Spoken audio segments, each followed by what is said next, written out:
एक डरावनी सच्ची घटना। रिया अपने मम्मी सुमन और पापा विनोद के साथ दिल्ली में रहती थी। वह हर साल अपने मम्मी पापा के साथ गर्मी की छुट्टियों में ननिहाल जाती थी। उसका ननिहाल अलीगढ़ जिले में है। एक बार की बात है, रिया के स्कूल की छुट्टियां पड़ चुकी थीं। रिया और सुमन ननिहाल जाने के लिए तैयार थे। विनोद को ऑफिस में काफी काम होने की वजह से शाम को छुट्टी मिल पाई। दिन ढल चुका था। सुमन ने कहा, अब रहने दो, अब जाने का समय नहीं है। सुबह होते ही हम अलीगढ़ के लिए निकल जाएंगे। इस पर विनोद ने कहा, हमारे पास खुद की कार है, दिन ढल गया है तो क्या हुआ, हमें कौन सा वाहन बदलना है। रिया भी जिद करने लगी, मम्मा अभी चलो ना, मुझे अभी नानी के घर जाना है। रिया और विनोद के बहुत जिद करने पर सुमन जाने के लिए तैयार तो हो गई थी, लेकिन अंदर ही अंदर ना जाने क्यों उसका मन घबरा रहा था। अब रात हो चुकी थी और इन लोगों की गाड़ी सड़क पर चले जा रही थी। रात की वजह से सड़क पर वाहनों का आना जाना कम हो गया था। विनोद कार चला रहा था। सुमन और रिया पीछे की सीट पर बैठे थे। जिस गांव में उन्हें जाना था वह गांव अलीगढ़ से करीब 20 किलोमीटर आगे था। वह अलीगढ़ पहुंच चुके थे।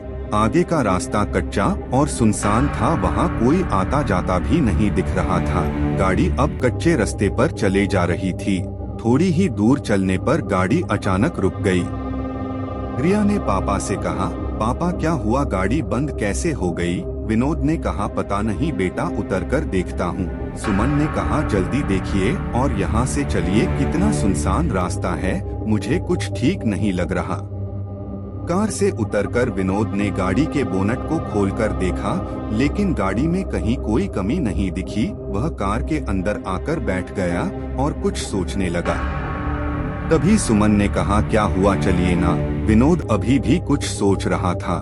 फिर सुमन ने रिया के पापा के कंधे को पकड़कर जोर से हिलाया और कहा, क्या हुआ, क्या सोचने लगे, मैं कह रही हूँ चलिए यहाँ से, मुझे बहुत अजीब सा महसूस हो रहा है। एक तो सुनसान रास्ता, ऊपर से रात, जल्दी चलिए।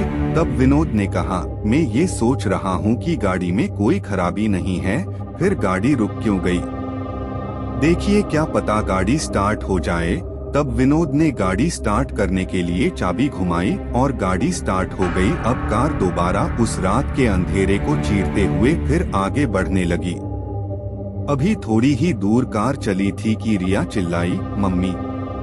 एकदम से विनोद ने कार को रोका। दोनों मम्मी पापा रिया से कहने लगे, क्या हुआ बेटा, चीखी क्यों। इस पर रिया ने कहा, पापा मुझे ऐसा लगा जैसे हमारी कार के नीचे एक आदमी और औरत आ गए हैं। विनोद ने कहा, नहीं बेटा, ऐसा कुछ नहीं है।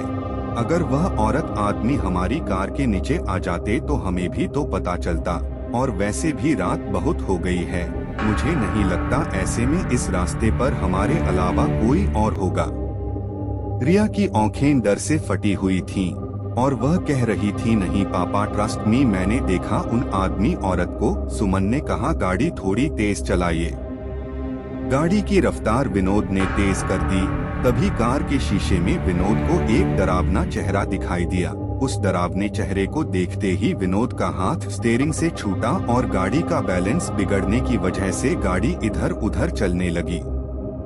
जैसे तैसे करके विनोद ने अपने आप को और गाड़ी को संभाला। तभी सामने एक औरत और आदमी दिखाई दिए जो गाड़ी रोकने का इशारा कर रहे थे, लेकिन विनोद ने गाड़ी नहीं रोकी बल्कि गाड़ी की रफ्तार और तेज कर ली, क्योंकि अभी तक तो वह रिया की बात पर विश्वास नहीं कर रहे थे।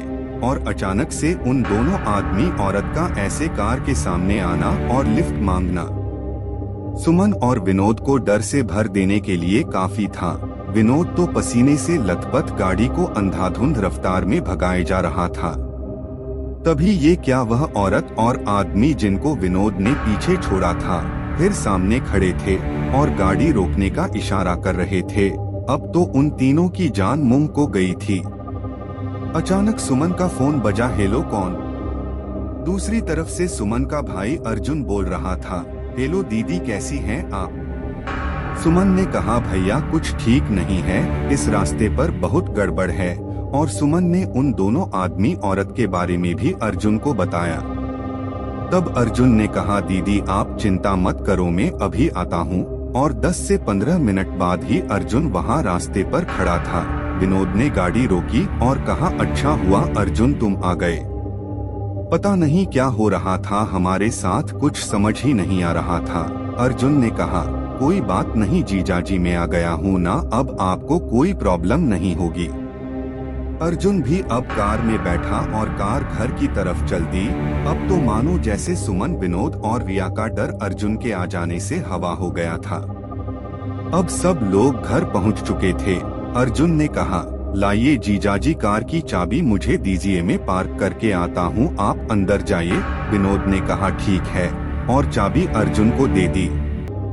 जैसे ही रिया और उसके मम्मी पापा ने घर में एंटर किया, तीनों चौंक पड़े। घर में सब लोग रो रहे थे और सामने किसी की लाश पड़ी थी। यह देख सुमन और विनोद दंग थे कि क्या हुआ है घर में, और हमें अर्जुन ने कुछ नहीं बताया। सुमन की मां ने रोते हुए सुमन से कहा, बेटा तेरा भाई अर्जुन अब इस दुनिया में नहीं रहा। इतना सुनते ही सुमन, विनोद और रिया के पैरों तले जमीन खिसक गई।